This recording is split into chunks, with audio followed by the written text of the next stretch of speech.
ओम शांति। ओम शांति। ओम शांति। आज शिव बाबा के 18 तारीख के महावाक्य हैं।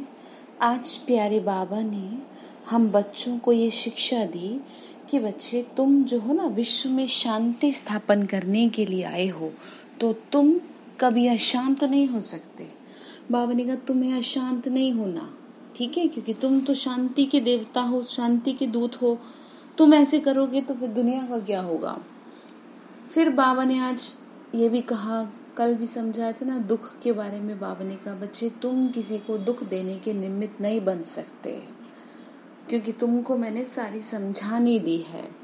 फिर बाबा बोले कि अभी तुम ना सबको बता रहे हो कि अब कौन आ रहे हैं, श्री कृष्ण आ रहे हैं। श्री कृष्ण इज कमिंग, आ रहे हैं। किस में आ रहे हैं? नई दुनिया में आ रहे हैं। तो इसीलिए कहा कि जन्माष्टमी पे समझाया जाता है, लेकिन मनुष्यों की अपनी जैसी बुद्धि है उसी हिसाब से समझते हैं। फिर बाबा ने कहा कि दुनिया में जब सतयुग में पवित्रता थी तो सुख शांति थी। अभी क्या है? अभी पवित्रता दूर दूर तक नहीं है, तो सुख शांति नहीं है। तो चलिए सुन लेते हैं बाबा से क्या कहना चाह रहे हैं बाबा। प्रातः मुरली ओम शांति। बाप दादा मधुबन।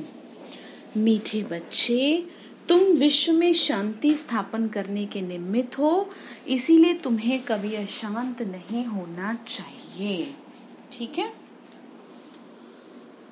बाबा ने कहा, प्रश्न है, बाप किन बच्चों को फरमान बरदार बच्चे कहते हैं? बाबा ने कहा, किन को कहा जाएगा फरमान बरदार?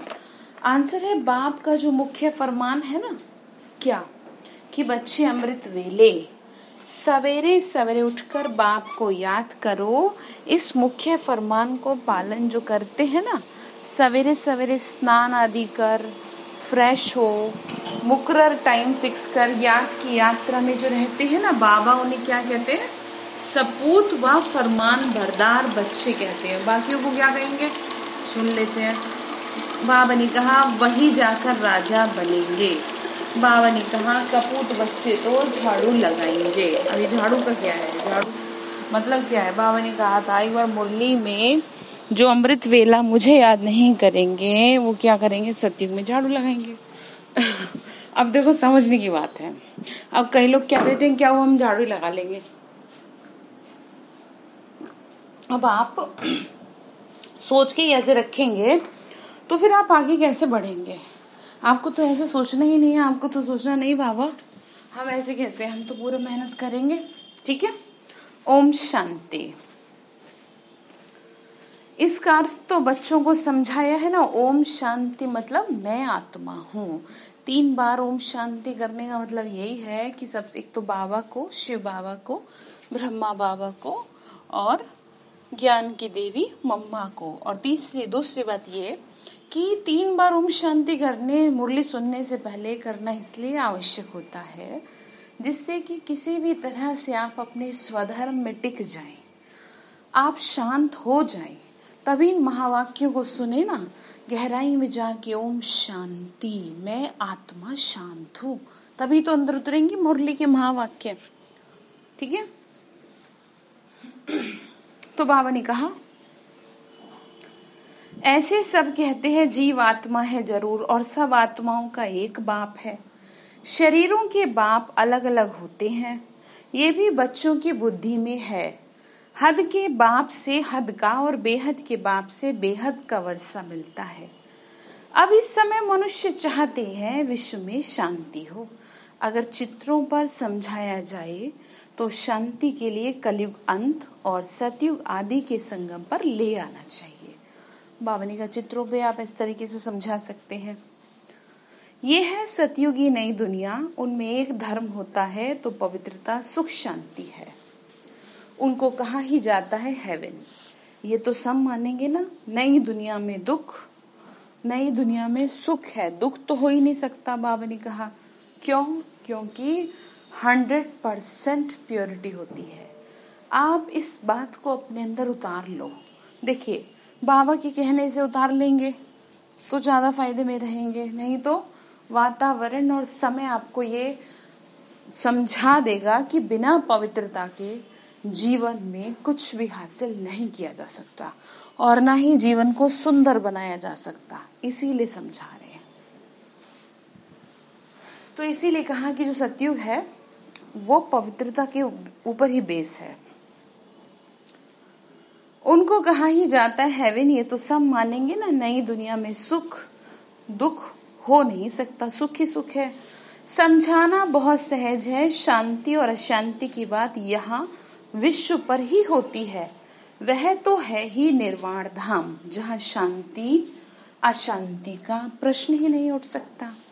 बच्चे जब भाषण करते हैं तो पहले पहले विश्व में शांति की बात ही उठानी चाहिए। मनुष्य शांति के लिए बहुत प्रयास करते हैं, उनको प्राइज भी मिलती रहती है। बाबा ने कहा बहुत लोग करते हैं ना, शांति सम्मेलन करते हैं, लेकिन वास्तव में अशांत तो हमारा मन हुआ है ना, और आधा कल्प से अशांत है, तो सम्मेलन से कैसे शांति होगी। बाबा ने कहा वास्तव में इसमें दौड़ा दौड़ी करने की बात ही नहीं है। बाबा कहते हैं सिर्फ अपने स्वधर्म में टिको तो पाप कट जाएंगे, स्वधर्म में टिकेंगे ना तो शांति हो जाएगी। कैसे होगी देखो शांति, जब आप अपने स्वधर्म में टिकेंगे।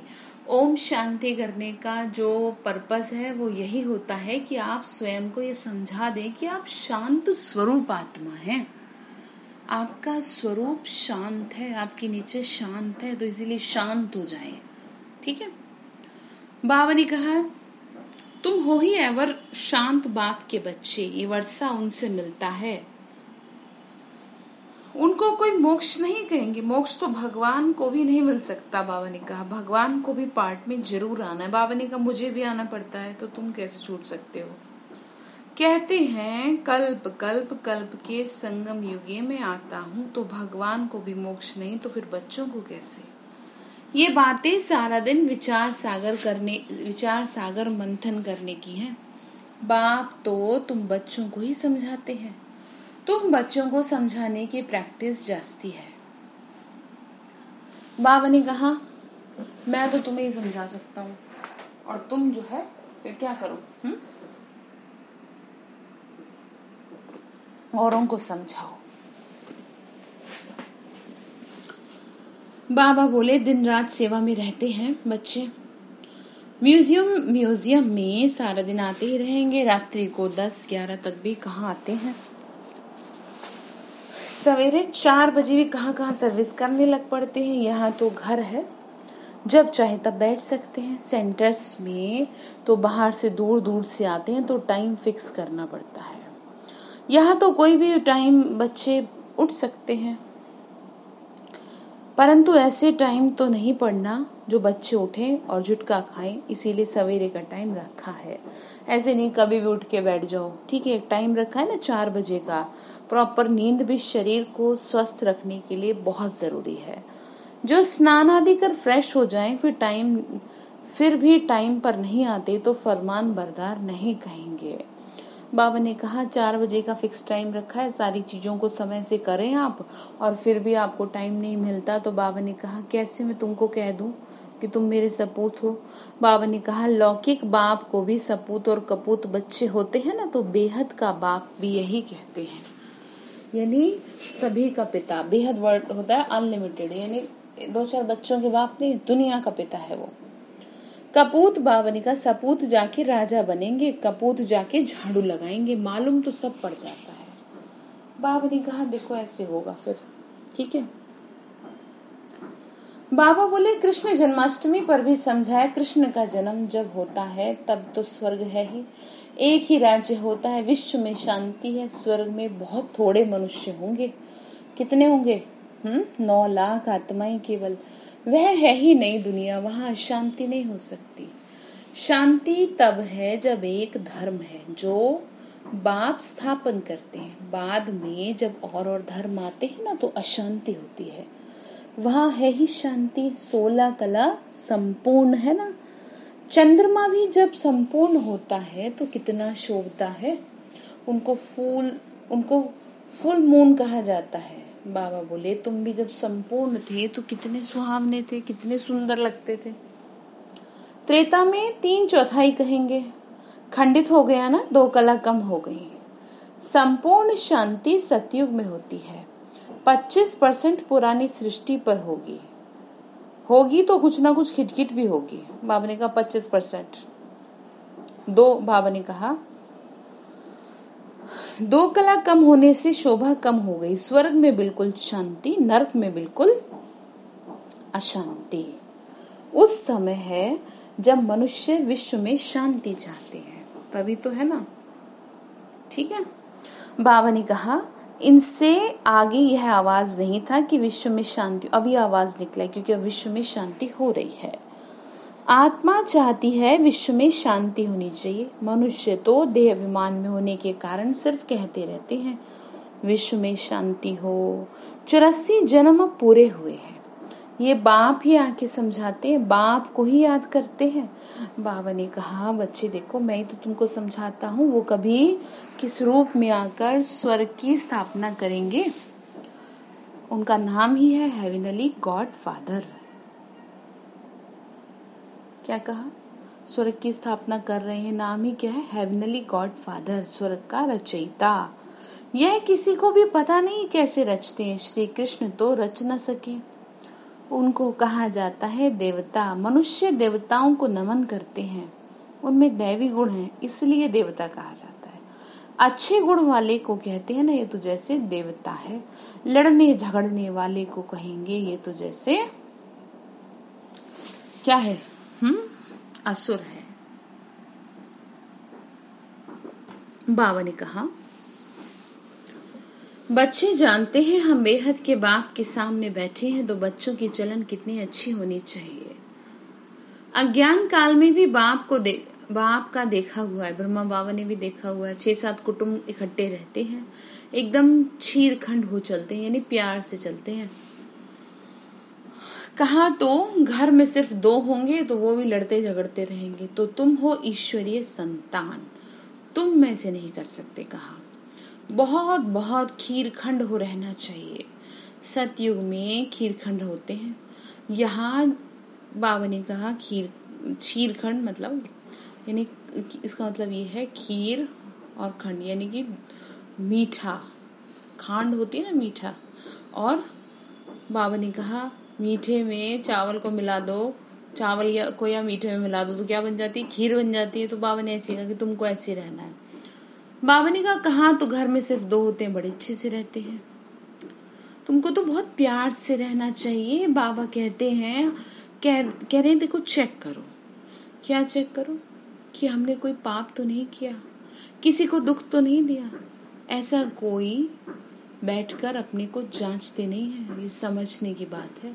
तुम बच्चे हो विश्व में शांति स्थापन करने वाले। अगर घर में ही अशांति करने वाले होंगे तो फिर शांति कैसे करेंगे? बाप ने कहा घर में ऐसे करेंगे तो बाहर क्या होगा? लौकिक बाप का बच्चा तंग करता है तो कहेंगे तो मुआ भला, यानी मरा भला। कोई आदत पड़ जाती है, कईयों को तो पक्की हो जाती है। ये समझ नहीं रहती कि हम बेहद के बाप के बच्चे हैं। हमको तो विश्व में शांति स्थापन करनी है। शिव बाबा के बच्चे हो, अगर अशांत होते तो शिव बाबा के पास आओ, वह तो हीरा है। क्या कहा? शिव बाबा के बच्चे हो तो फिर ऐसे कैसे करते हो? बाबा से बताओ तो वो तुमको झट युक्ति बताएंगे कि तुम इस तरीके से शांत हो सकते हो, शांति का प्रबंध देंगे। ऐसे बहुत हैं। बाबा ने कहा किसी भी तरह से कोई डिस्टरबेंस है, कोई प्रॉब्लम है, मुझे बताओ ना। वह तो ही बाबा ने कहा कि मैं तुमको बताऊंगा। फिर ऐसे बहुत है, चलन दैवी घराने जैसी नहीं है। तुम अब तैयार होते हो कहाँ के लिए? गुलगुल दुनिया में जाने के लिए। ये है ही गंदी दुनिया, वैशाल्य, इनसे तो नफरत आती है। विश्व में शांति होगी तो नई दुनिया में संगम पर हो नहीं सकती। बाबा ने कहा शांति कब होगी? नई दुनिया में। यहाँ शांत बनने का पुरुषार्थ करते हैं, पूरा पुरुषार्थ नहीं करते तो सजा खानी पड़ेगी। बाबा ने कहा अच्छे से नहीं करेंगे तो सजा खानी पड़ेगी। मेरे साथ तो धर्मराज भी है। बाबा ने कहा देखो तुम पुरुषार्थ कर लो खुद से ही तो ज्यादा ठीक रहेगा। बाबा ने कहा मेरे साथ धर्मराज भी है। फिर जब हिसाब किताब पूरा होने चुकता होने का समय आएगा ना तो खूब मार खाएंगे। बाबा देख लो कैसी बातें कर रहे हैं। क्यों कर रहे हैं? बच्चों की कुछ एक्टिविटी देख रहे हैं इसलिए कर रहे हैं कि अभी भी संभल जाओ, कर्म का भोग जरूर है। बीमार होते हैं वह भी कर्म भोग है। बाप के ऊपर तो कोई नहीं है। समझाया था मैंने आपको कर्म फिलॉसफी में 90% कर्मों की सजा होती है, 10% बीमारी होती है जो कन्वर्ट हो जाती है। क्योंकि ये रहेगा ना नहीं तो पता नहीं क्या हो गया, तो बीमारी हो गई। लेकिन रियलिटी ये है। बाबा समझाते हैं बच्चे गुलगुल बनो तो बहुत ऊंच पद पाएंगे, नहीं तो कोई फायदा नहीं है। भगवान बाप जिसको आधा कल्प याद किया उनसे वर्षा नहीं लिया तो किस काम के बच्चे हो तुम। परंतु ड्रामा अनुसार ये भी होना है तो समझाने की बहुत युक्तियां चाहिए। विश्व में शांति तो सतयुग में थी जहाँ लक्ष्मी नारायण का राज्य था। लड़ाई भी जरूर लगेगी क्योंकि अशांति है ना, इसलिए लगेगी। कृष्ण फिर आएगा सतयुग में। कहते हैं कलयुग में देवताओं का परछाई नहीं पड़ सकता। ये बातें तुम बच्चे अभी सुन रहे हो। बाबा ने क्या कहा? कलयुग में देवता कहाँ से आएंगे? समझ रहे हैं इस बात को? अभी बाबा ने कहा तुम बन रहे हो। तुम जानते हो ना शिव बाबा हमको पढ़ा रहे हैं धारणा करनी है, सारी आयु ही लग जाती है। कहते हैं सारी आयु समझाया है ना, फिर भी समझते नहीं है। बाबा ने कहा कितना समय से समझा रहे हैं फिर भी नहीं समझते, क्या किया जाए। फिर बाबा ने कहा बेहद का बाप कहते हैं पहले पहले मुख्य 2 चीजों पे समझाओ, ज्ञान अलग और भक्ति अलग चीज है। आधा कल्प है दिन और आधा कल्प है रात। शास्त्रों में कल्प की आयु ही उल्टी लिख दी। समझ में आ रही बात? आधा कल्प दिन से मतलब है सतयुग त्रेता और आधा कल्प रात से मतलब है द्वापर कलयुग।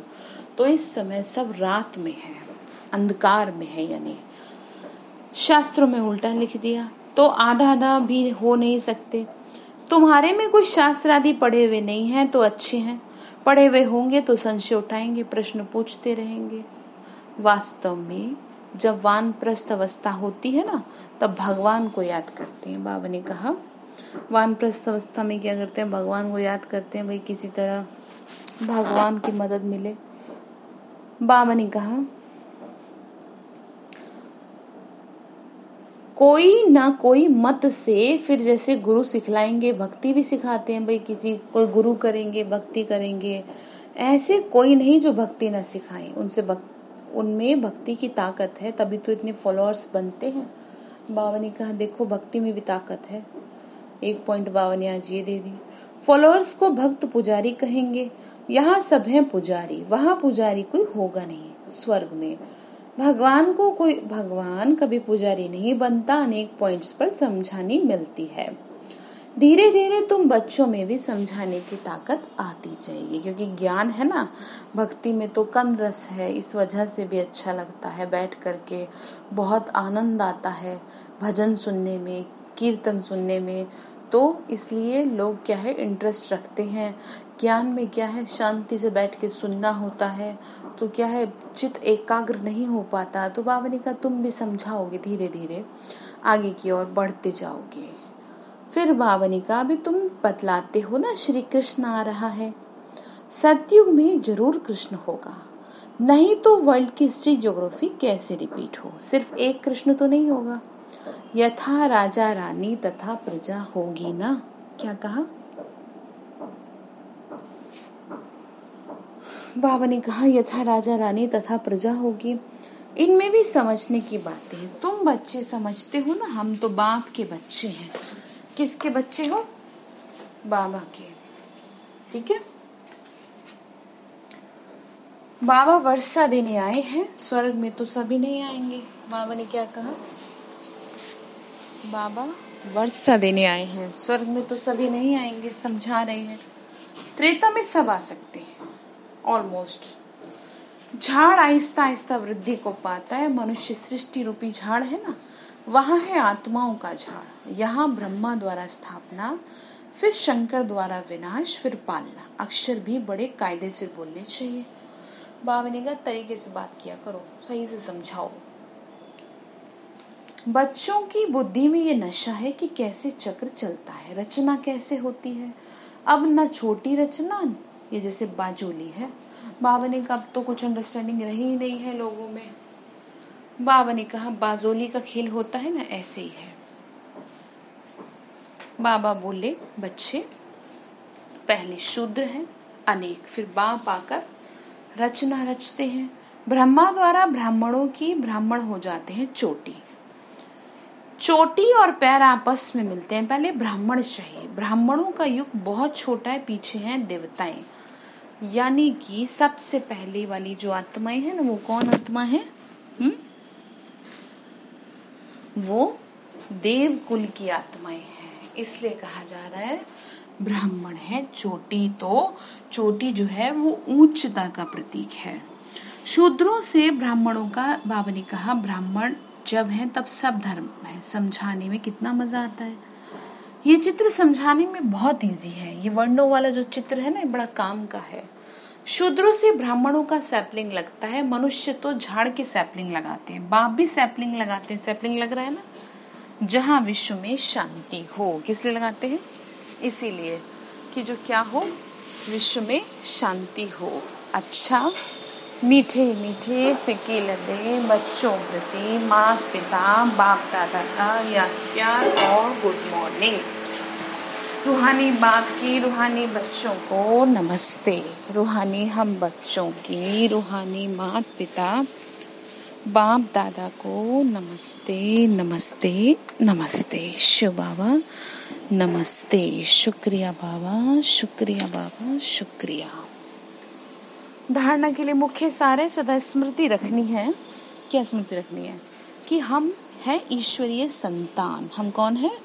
ईश्वरीय संतान है। यह स्मृति आपको रखनी है, ठीक है? भगवान के बच्चे हैं, ये भूलो मत, ठीक है? बाबा ने कहा तो हमें बहुत चीरखंड होके रहना है, यानी बहुत कैसे रहना है? प्यार से रहना है, बहुत प्यार से। बाबा ने कहा किसी को भी दुख नहीं देना, बाबा बोले। फिर बाबा ने कहा अंदर में अपनी जांच करनी है कि हमसे कोई विक्रम तो नहीं होता, अशांत होने तथा अशांति फैलाने की आदत तो नहीं है। बाबा ने कहा जरा देखो खुद को, ठीक है? तो चेक करेंगे ना आज। तो फिर बाबा ने कहा वरदान है एक बाप दूसरा न कोई। इस स्मृति से बंधन मुक्त योग युक्त भव। एक बाबा दूसरा न कोई, इस स्मृति से बंधन मुक्त योग युक्त भव। अब कहने का मतलब ये है, जो बुद्धि की लगन है ना, वो आपकी बाबा से ही लगी रहे, दूसरे व्यक्ति से आश ना रहे। भाई फलाने मेरी मदद करे, कुछ तो करें, कहीं से तो कुछ हो। बाबा ने कहा नहीं, तुम बस मेरे ही सहारे जीना है तुमको। अब बाबा बोले अब घर जाने का समय है। कौन से घर? परम धाम। चाहो ना चाहो जाना तो भाई देखो, तो बेहतर ये है कि सही तरीके से जाएं। अब घर जाने का समय, इसीलिए बंधन मुक्त और योग युक्त बनो। बंधन मुक्त अर्थात लूज ड्रेस, टाइट नहीं, ऑर्डर मिला और सेकंड में गया। ऐसे बंधन मुक्त योग युक्त स्थिति का वरदान प्राप्त करने के लिए सदा ये वायदा याद रखो कि एक बाबा दूसरा ना कोई। बुद्धि से बाबा को कस के पकड़ लो, क्योंकि घर जाने के लिए व सत्युगी राज्य में आने के लिए इस पुराने शरीर को छोड़ना पड़ेगा। गहराई से समझ लो बात को। तो चेक करो ऐसे एवर रेडी बने हैं या अभी तक कुछ रस्सियां बंधी हैं। ये पुराना चोला टाइट तो नहीं है कि खुल के ही ना दे रहा। बहुत ज्यादा अभिमान शरीर का, मतलब देह भान में बहुत जबरदस्त फंस गए, ऐसा तो नहीं है। तो चेक करेंगे। स्लोगन है व्यर्थ संकल्प रूपी एक्स्ट्रा भोजन नहीं करो तो मोटेपन की बीमारियों से बच जाएंगे। मोटापा कैसे होता है? शरीर का मोटापा तो फिर भी घट जाएगा, लेकिन जो एक बार आत्मा पे मोटापा चढ़ गया ना व्यर्थ संकल्पों का, वो नहीं उतरेगा। इसीलिए बाबा ने कहा एक्स्ट्रा भोजन मत दो व्यर्थ संकल्पों का आत्मा को, नहीं तो फिर बीमारियां होती चली जाएंगी, ठीक है? तो आज के लिए होमवर्क ये है कि बार बार ये आपको देखना है कि मेरे को अपनी जांच करनी है अंदर में कि मेरे में कोई कमी तो नहीं है, और एक बाबा ही सहारा है अब। अच्छा, ओम शांति।